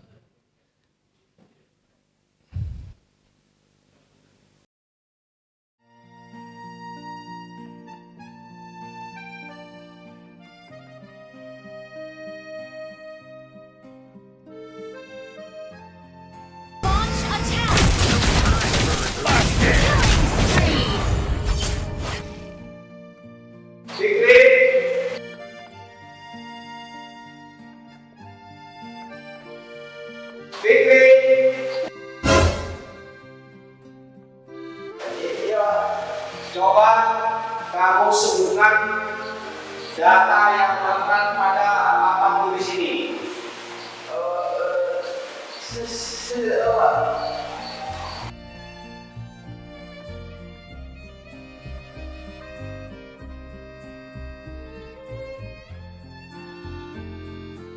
Fikri, kamu tahu kenapa Bapak panggil?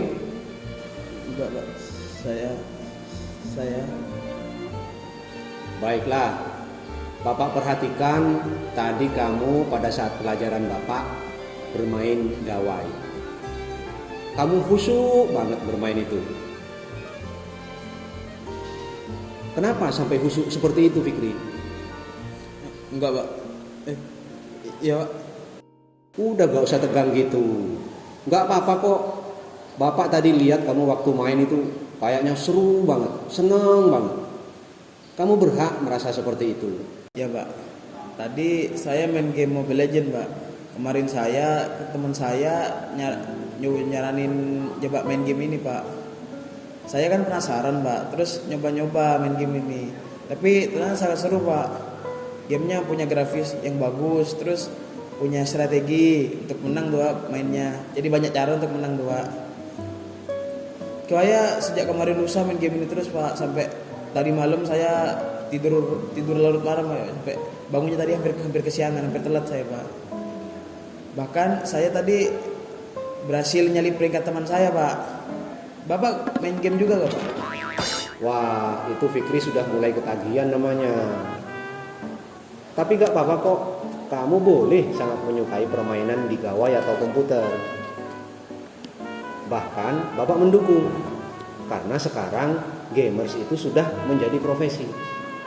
Tapi Fikri harus menambahkan dengan sikap yang baru. Iya, Pak. Sekarang mari kita bicara tentang keyakinan kelas atau keyakinan sekolah kita, Fikri. Apa yang kita percaya, lalu apa yang belum Fikri tunjukkan? Menjadi murid yang beretika, Pak. Betul. Etika itu adalah nilai kebajikan yang kita yakini bersama. Kemudian kita sepakati untuk menjadi keyakinan kelas atau keyakinan sekolah. Jadi kira-kira dengan bermain gawai dan mengabaikan Bapak yang memberikan pelajaran di kelas waktu itu, apakah Fikri sudah menjalankan keyakinan kelas tersebut? Tidak, Pak. Nah, sekarang mari kita selalu mengindahkan keyakinan sekolah kita. Bapak tidak akan menyita HP-mu, tapi Bapak ingin Fikri menambahkan sikap baru sesuai keyakinan sekolah kita tadi, yaitu beretika. Baik, terima kasih, Pak.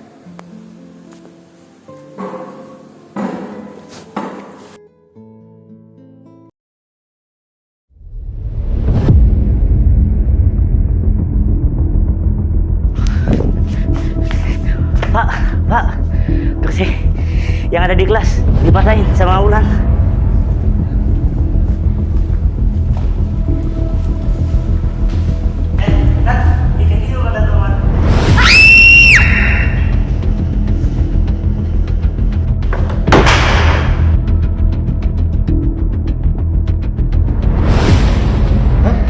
Ulan yang satu eskul sama kamu itu kan? Iya, Pak.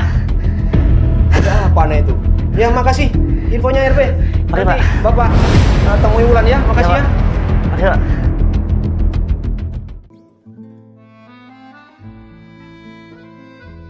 Tadi Bapak dapat laporan dari seorang murid. Katanya Ulan ngamuk di kelas, bikin ribut di kelas. Ada yang bisa Bapak bantu? Apa yang terjadi?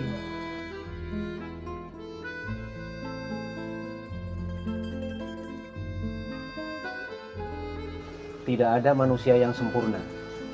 Bapak juga pernah melakukan kesalahan yang seperti itu. Tapi apakah Wulan tahu bahwa Wulan dalam masalah karena merusak fasilitas kelas? Saya tidak bermaksud. Berbuat salah itu nggak apa-apa. Kita bisa menyelesaikan ini kok. Mungkin ada yang mau Wulan ceritakan? Sebenarnya saya kesel sama dirinya saya sendiri, Pak. Saya sudah mempersiapkan ini dengan matang untuk mengikuti pertandingan pencak silat selama 6 bulan. Tetapi tiba-tiba saya harus dirawat dan harus istirahat. Saya kesal sama dirinya saya sendiri, Pak, karena rasanya perjuangan saya selama ini sia-sia. Sebagai seorang pesilat, Wulan bisa berbuat lebih buruk dari sekedar membanting kursi, bukan? Seperti memukul RB. Tapi Wulan memilih tidak melakukannya. Wulan hanya butuh pelampiasan atas rasa kesal yang Wulan rasakan. Iya, maaf, Pak. Tidak perlu minta maaf sama Bapak. Di masa depan, Wulan ingin menjadi orang yang seperti apa? Saya sangat ingin membahagiakan orang tua saya, Pak. Tapi saya tidak tahu bagaimana cara untuk mewujudkan itu. Kamu patut bangga karena cintamu pada orang tua menjadi motivasi terkuat dalam hidupmu. Lalu apa yang kita percaya sebagai anggota kelas, anggota sekolah, atau anggota keluarga Wulan? Saling menyayangi dan saling bertanggung jawab, Pak. Betul. Itu adalah nilai-nilai kebajikan yang telah kita sepakati bersama untuk menjadi sebuah keyakinan sekolah. Lalu, Wulan punya usulan untuk menyelesaikan masalah ini? Menurut saya harus memperbaiki kursi dan juga minta maaf sama RB, Bapak. Bagus. Kemudian, Wulan perlu menambahkan sikap disiplin positif yang lainnya. Misalkan, jika merasa kesal lagi, pelampiasannya bisa latihan silat saja. Latihan memukul samsak, pukul aja itu samsak. Baik, Pak. Bisa juga bersih-bersih di rumah, ngepel, lampiaskan tuh dengan ngepel rumah, bantu ibu. Bukan hal-hal yang bisa merugikan orang lain atau merugikan sekolah. Baik, Wulan sudah boleh kembali ke kelas.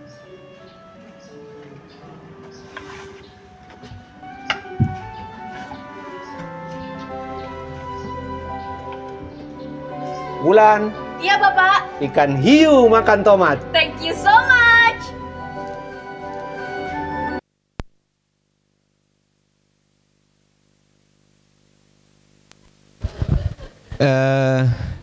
Dua kasus tadi itu sebenarnya sudah bisa disimpulkan ya bahwa pendekatan untuk menyelesaikan masalahnya itu adalah dengan diskusi dulu dengan murid. Dari skenario tadi, langkah pertama saya itu adalah menstabilkan identitas. Jadi anak yang sebelumnya panik, anak yang sebelumnya merasa bersalah itu kita stabilkan dulu. Ada contoh kalimatnya itu ada banyak ya. Bisa sambil dibaca di bagian segitiga restitusi ini. Contohnya yaitu setiap orang pasti melakukan kesalahan. Jadi kita stabilkan identitas anak dulu dengan pertanyaan-pertanyaan seperti ini. Atau kamu bukan satu-satunya yang pernah melakukan ini. Atau bapak juga pernah, ibu juga pernah melakukan kesalahan yang sama.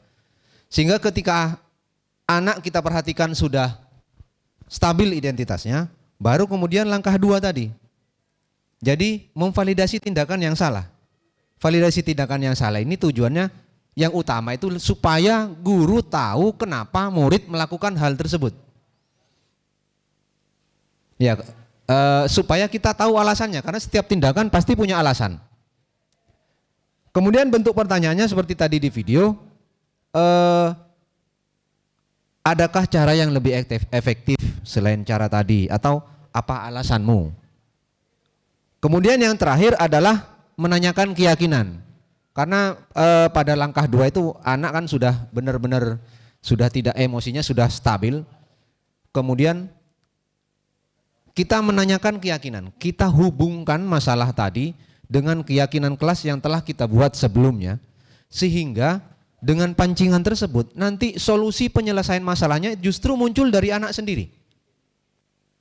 Contohnya seperti Wulan tadi mengutarakan bahwa selanjutnya saya akan mengganti kursi yang rusak, dan itu sebagai bentuk dia meyakini nilai kebajikan tanggung jawab.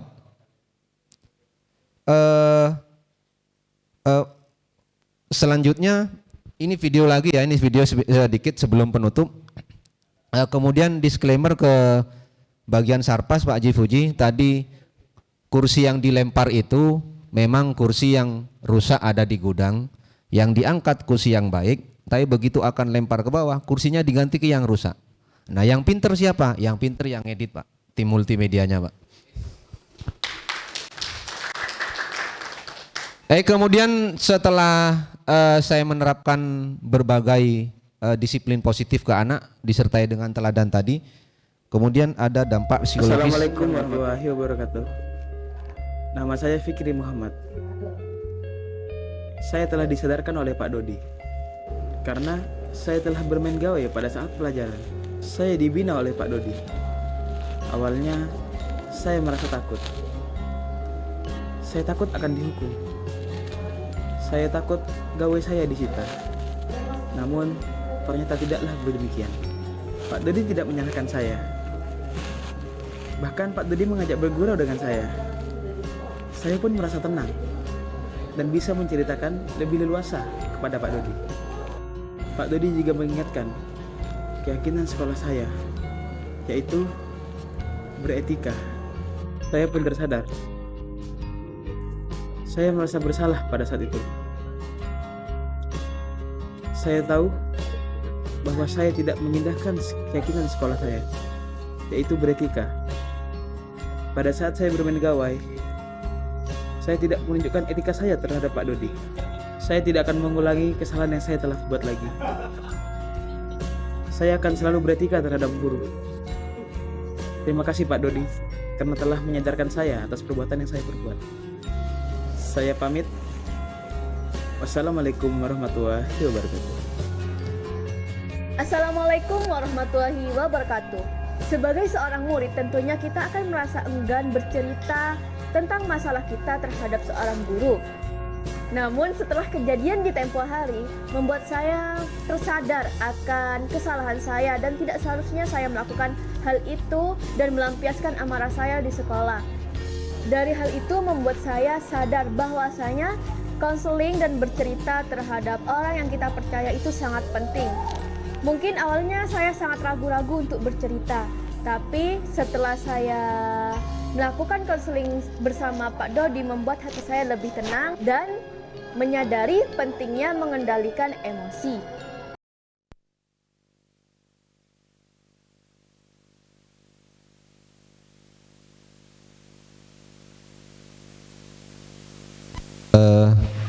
Setelah dampak psikologis, kemudian ada dampak perilaku. Jadi ada, ini berusaha saya tampilkan perubahan pada perilaku anak.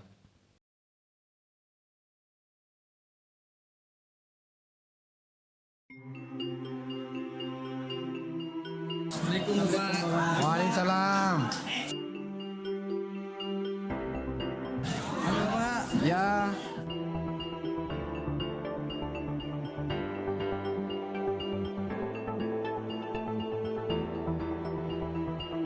Assalamualaikum Bapak. Waalaikumsalam. Mau kemana? Mau ke kantin Bapak.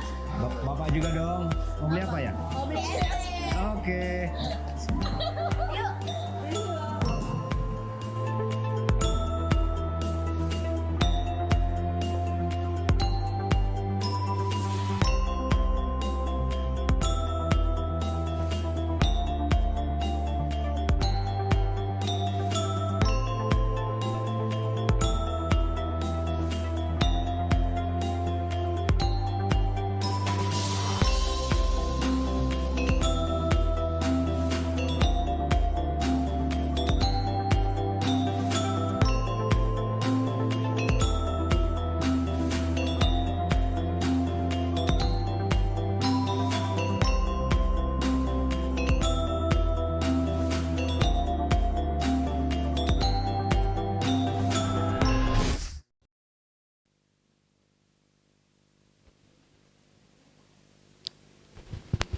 Baik, dengan berakhirnya tayangan video tadi, berakhir juga diseminasi saya tentang budaya positif ini. Sebagai penutup, tentunya untuk mewujudkan budaya positif ini membutuhkan proses yang tidak singkat alias lama, karena butuh pembiasaan terus-menerus. Selain itu, proses ini juga membutuhkan keterlibatan dari seluruh pemangku kepentingan sekolah, mulai dari guru, kepala sekolah, tenaga kependidikan, penjual di kantin, seluruh murid, bahkan masyarakat sekitar. Kemudian saya berharap semoga kita semua senantiasa tergerak, bergerak, dan menggerakkan. Wabillahi taufik wal hidayah. Demikian dari saya. Assalamualaikum warahmatullahi wabarakatuh.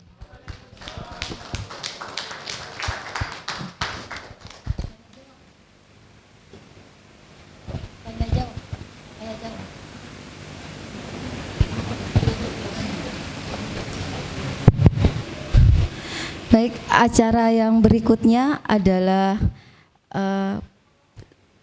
prakata dari Bapak Kepala SMA Negeri 2 Sumeneb. Kepada yang terhormat Bapak Dr. Andes Sukarman, disilahkan.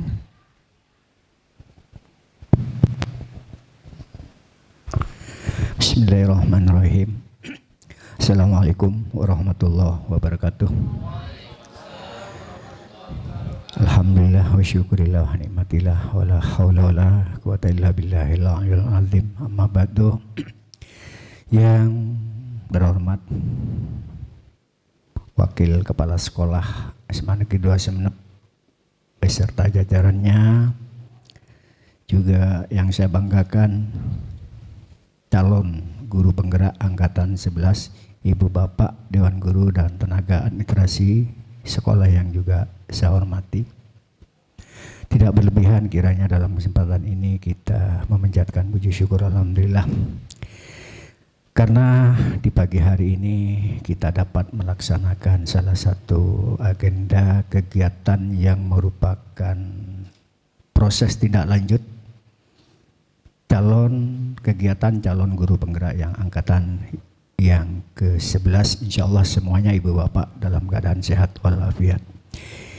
Ibu Bapak yang saya hormati, calon guru penggerak di angkatan yang ke-11, saya sempat mengikuti diseminasinya 3 calon guru penggerak. Permohonan maaf yang kemarin Ibu Astuti ya, saya tidak sempat karena kemarin saya memantau tentang PPDB di tahap 1 sehingga terlupakan. Begitu selesai Bu Astuti langsung melapor kepada saya.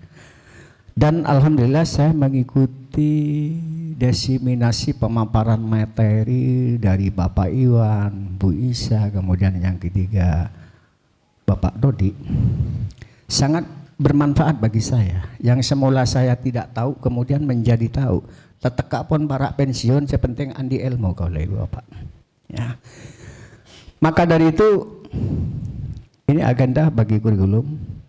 Nanti di semester ganjil ya Pak, tahun ajaran 2024-2025, paparan yang telah disampaikan oleh teman-teman di calon guru penggerak angkatan yang ke-11 mungkin perlu diulang kembali, nanti perlu disampaikan kepada seluruh para dewan guru. Karena ini tentang budaya positif, mungkin hanya sebagian yang paham, sebagian besar mungkin masih belum paham. Nah, di samping kita semuanya paham, nanti yang kedua oleh sertifikat Pak. Nah, sehingga nggak begitu sulit Ibu Bapak nanti di PMM-nya di bulan Juli sampai bulan Desember. Tak usah emo-emo kesana kemari. Kita harus kreatif untuk melakukan kegiatan yang sekiranya bisa memperoleh sertifikat. Itu diantara. Sangat bagus Bapak Fir ya, sangat bagus. Saya mengikuti dari awal, dari Pak Iwan, Bu Isa, dan Pak Dodi. Kemudian selanjutnya kita berbicara tentang budaya positif. Ya, budaya itu kan hasil cipta karya daripada manusia, tapi yang menghasilkan sifat yang positif. Jadi paradigma lama yang biasa dipakai oleh guru-guru kona sebenarnya tidak salah. Misalnya anak-anak diberi hukuman menghafalkan surat Al-Ikhlas misalnya, itu sebenarnya apakah masuk budaya positif atau masih paradigma lama? Karena antara konsekuensi dengan punishment atau hukuman itu tentu berbeda. Tadi Bapak Dodi sudah memberikan contoh. Cuman yang jelas di kurikulum Merdeka ini kita harus merubah mindset dan pola perilaku kita. Jadi sudah tidak zaman anak melakukan pelanggaran disuruh berdiri ngangkat kaki satu terbakar sudah Bapak. Ini sudah paradigma lama, ya. Apalagi dia menghukum secara fisik. Secara lisan saja kita membentak, ini adalah merupakan tindakan yang sudah salah, tidak dibenarkan dalam kurikulum Merdeka. Kemudian tadi Bapak Dodi melontarkan pertanyaan definisi disiplin, dijawab oleh Pak Tola Edi, dijawab oleh Bukam, dijawab oleh Pak Saleh dengan variasi yang berbeda jawabannya.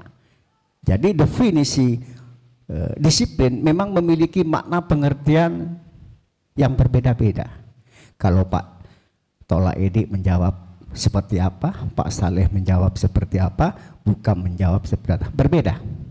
Cuman yang jelas disiplin adalah merupakan salah satu kunci untuk menuju kesuksesan atau keberhasilan. Itulah kunci utama. Di antara sebagian kita meraih sukses, di antaranya kita harus disiplin.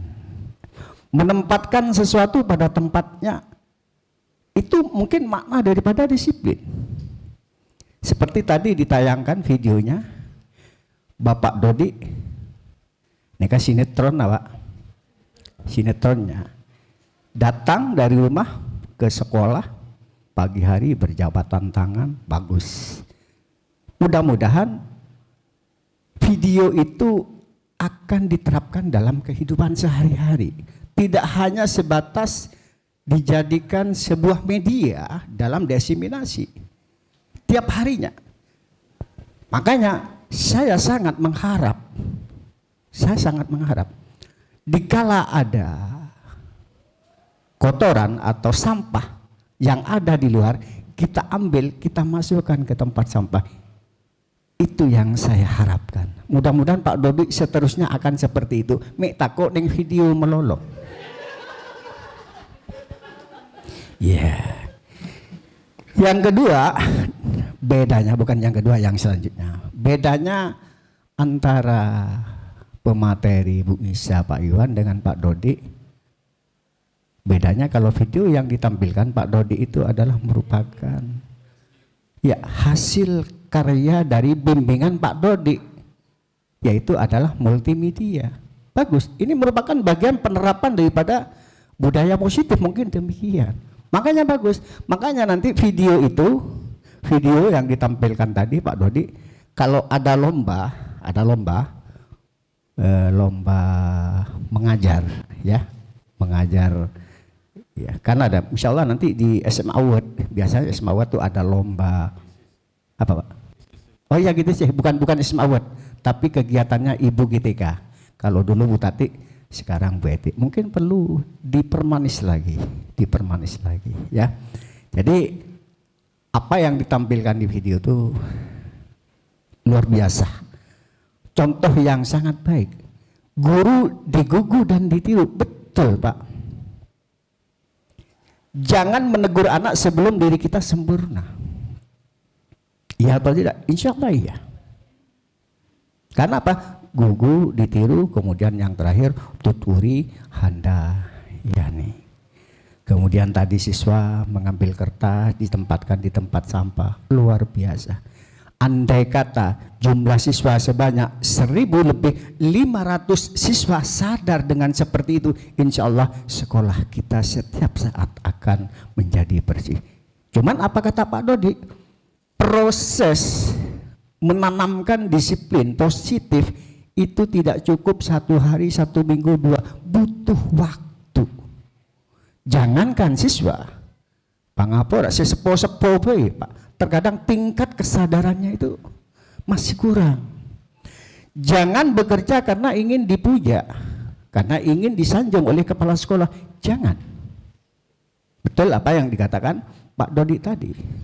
Nggak tahu video yang ditampilkan tadi mungkin biar dapat nilai plus dari Pak Karman, mungkin seperti itu. Ya kan? Mungkin, bisa saja ya.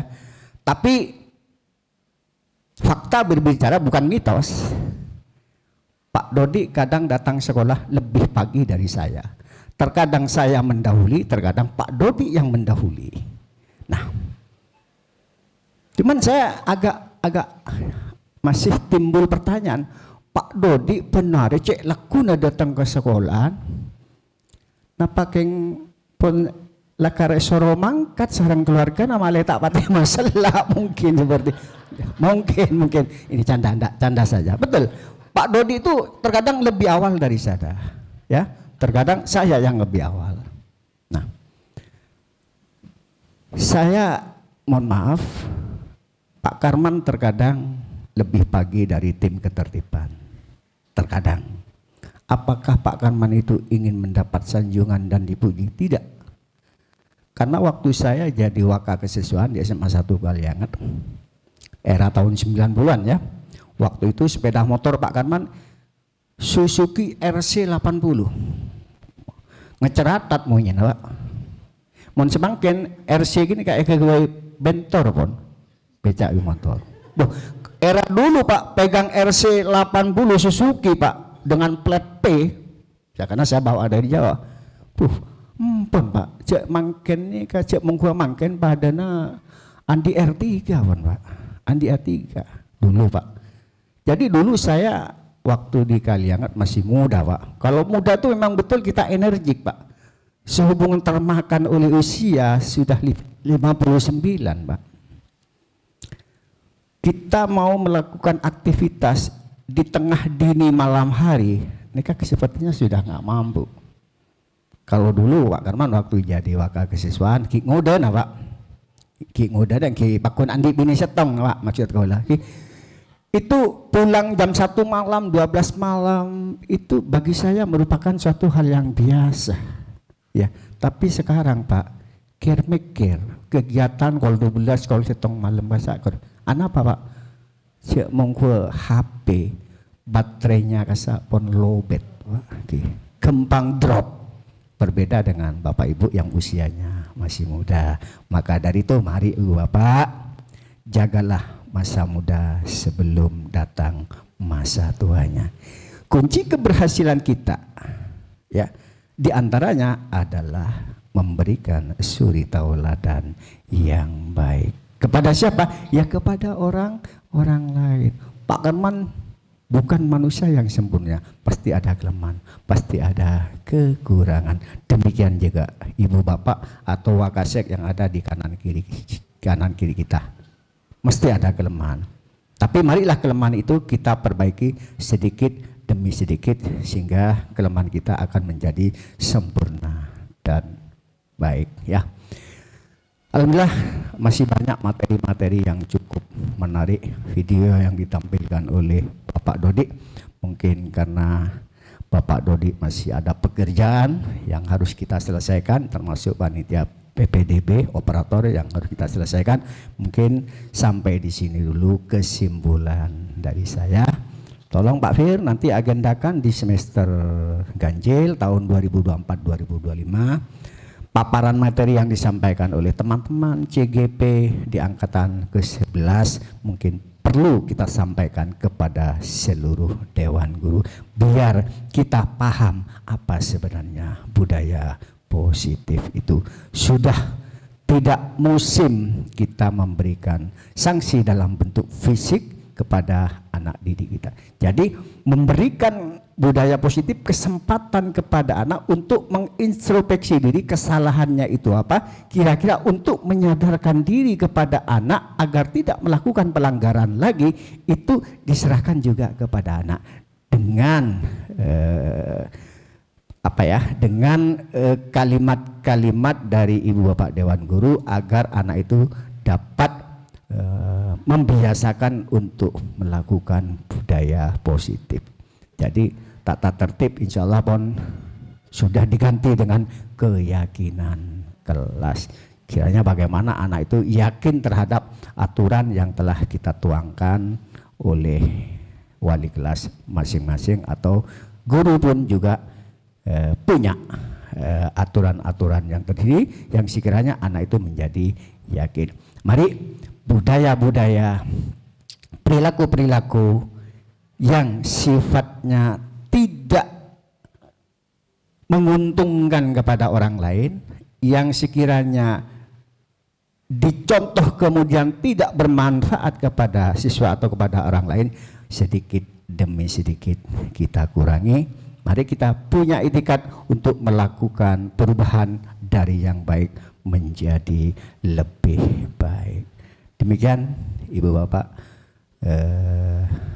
sambutan sekapur sirih dari saya. Terima kasih Bapak Dodi, bagus luar biasa. Nanti Pak Gola Edi harus ikut kalau ada perkutan guru penggerak, ya harus ikut.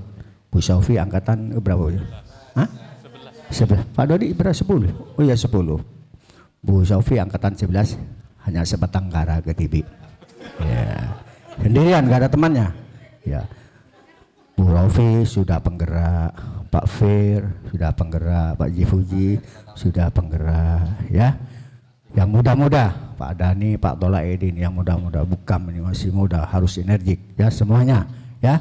Mungkin ini yang dapat saya sampaikan. Terima kasih atas segala sesuatunya dan terima kasih kepada Bapak Ibu atensinya yang telah mengikuti kegiatan diseminasi ini, dengan harapan mudah-mudahan membawa manfaat bagi kita semuanya. Ihdinas siratal mustaqim. Wassalamualaikum warahmatullahi wabarakatuh.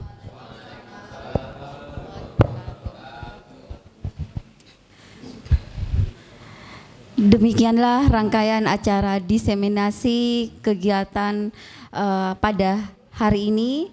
Saya selaku pembawa acara mohon maaf apabila ada kata-kata yang kurang berkenan di hati para Bapak Ibu sekalian. Marilah kita tutup kegiatan pada pagi hari ini dengan pembacaan hamdalah. Alhamdulillahirabbil alamin. Terima kasih. Wassalamualaikum warahmatullahi wabarakatuh.